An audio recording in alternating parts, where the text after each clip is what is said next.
As in the 2017 season, the Warriors would make a major upgrade, signing Kevin Durant in a controversial move that makes Luka's decision to head to Miami seem like a vacation. Well, I'm viewing it as the weakest move I've ever seen from a superstar. Because to keep it short, while Luka's been the face of the NBA for years now, the Warriors would be taking over. With 3 after 3 after 3, which ultimately means, come the NBA Finals in June, we have a third straight matchup between the Warriors and the Cavs in the Finals. And of course, for Luka, it's not an ideal opponent, as he's already lost twice to them before they made the upgrade, and with his finals record now with more losses than wins, both his fans, his haters, and everyone in between are watching to see if he can beat the odds and bounce back. But with all that being said, Luka's in the midst of his best playoffs ever, averaging 35 points per game, playing almost the entire 48 minutes, and with the help of his co-stars who are now experienced postseason veterans, they would put up a fight with the KD and Steph Warriors. And to keep it short, they would match their production to eventually send the 2017 NBA Finals to Game 7.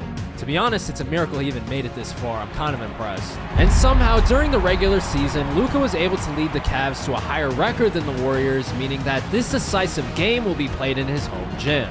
Against all odds, he's managed to give himself a chance against one of the greatest teams ever. And now he has an opportunity to end a title drought for the team that drafted him to complete the most compelling single-season story in NBA history. But of course, the reason why this means so much is because of the dynasty standing in his way, as we can't rule out the greatness of Steph Curry, as well as the freakish talent of Kevin Durant. Without a doubt, these are the 3 best players in the league. And with both stars having elite supporting casts, it's no surprise that with these stakes and this rivalry, that this game would come down to the final 15 seconds, with Cleveland down 3 and only 15 seconds left. And with the Cavs having the possession, it means that the ball will obviously find the hands of none other than Luka Doncic. 15 seconds left, Game 7. Not too sure how it's being played in Cleveland, but we'll roll with it. Cleveland has to do something. They pass it into Luka. Down 3. The pass over to Kyrie in the corner with a lot of space. He hits it. All right, here we go. And with that, we are now entering possibly the final possession of the 2017 season. But before we do, we have to look back to the 2008 Finals, where Luka also made it to Game 7, but lost in the final seconds due to J.R. Smith, who wasn't even the main star on the other team. I mentioned this to say that the circumstances now are drastically different and much harder, as the Warriors have stars all around, meaning that this defensive possession for Luka and the Cavs will be the most important in franchise history. Golden State just called their last timeout. Golden State with the ball. Steph about to pull, he could have pulled it.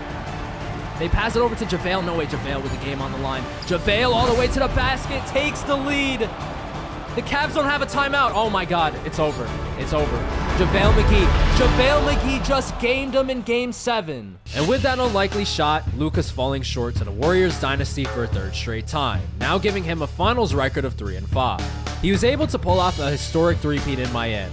But the stardom of Steph Curry, the arrival of Kevin Durant, and the unexpected greatness of JaVale McGee have completely stunted his playoff hopes. How does this keep happening? Which would basically mark the end of his time as a Cleveland Cavalier. Because in the 2018 season, he'd not only lose Kyrie Irving to the Boston Celtics, but he'd also lose to him in the Eastern Conference Finals. Meaning that during his 11 years as a Cavalier, Luka brought a grand total of 0 titles to the city. So while LeBron left Cleveland on good terms, beloved by the fans, Luka's departing as an all-time player who continually fell short. Especially to Steph Curry, who would bring home his 4th title a few weeks later, making it safe to assume that Luka has some work to do as he heads out west to his new team.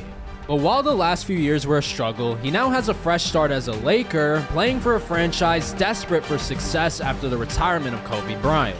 And as far as Luka goes, he hasn't won a championship since 2014, so it seems to be a solid fit. But in order for both to get to where they want to be, it's going to take some time, as Luka's 2 main teammates, Lonzo Ball and Brandon Ingram, are too inexperienced right now to help him win a title. And with Luka on the wrong side of 30, he doesn't have a chance. So of course, the Lakers wouldn't just sit around and do nothing. They would quickly get him some help in the 2020 season.